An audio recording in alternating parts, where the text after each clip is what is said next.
我喜欢台湾。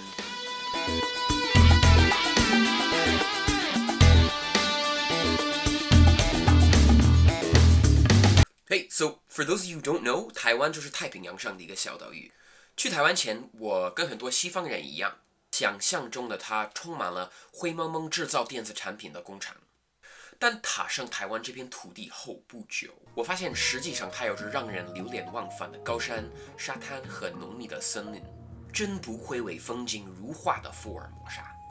再说，我觉得我们西方国家有很多可以向台湾学到的东西，具体说了有5大项目。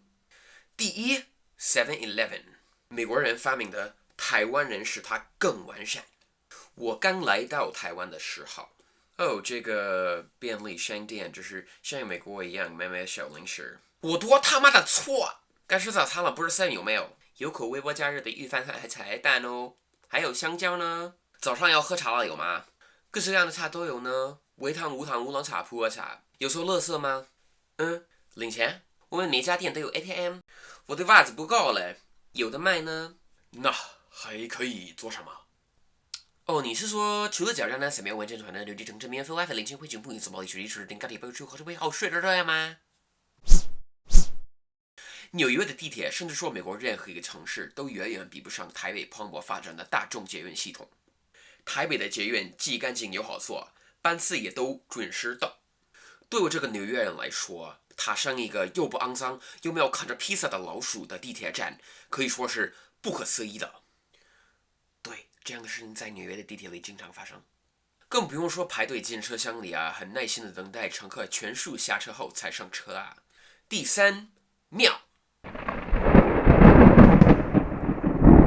庙有什么呢？美国不是有很多教堂，有太会堂和清真寺吗？但是庙不像教堂那样，教堂有星期天、安息日，人们都会聚集到教堂，然后其余的日子都是空的。反而在台湾，上班族上班前、下班后、午休时间、学生下课后、家长去接小孩的时候、逛街的时候，都可以去拜神。你明白我的意思吗？寺庙从早到晚都很热闹，挤满着为某件事情祈祷的人。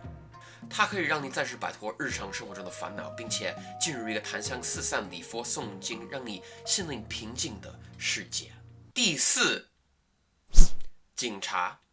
西亚马老师，你什么意思？除了索马利亚外，哪里都有警察，不是吗？在某种意义上这是对的，但是只有台湾有这么善良、这么耐心的警察。有一次，我的朋友在路上把手机弄丢了。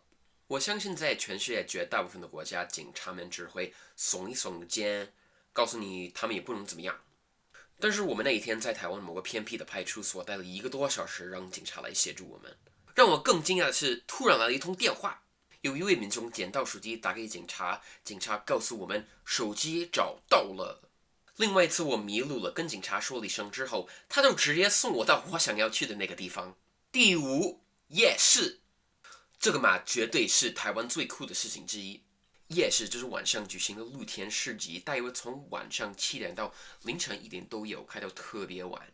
最棒的夜市就像是食物、饮料、小吃、游乐园和跳蚤市场的混搭。你要逛多久就可以逛多久，要玩多久就可以玩多久。好像台湾每座城市都有一样。你仔细想想的话，我还以为纽约是世界上独一无二的不夜之城，可是我们怎么一个夜市都没有呢？所以我说台湾赞哦。但是这不意味着台湾是完美的。下次我们要讲5大台湾可以从美国学习的事情。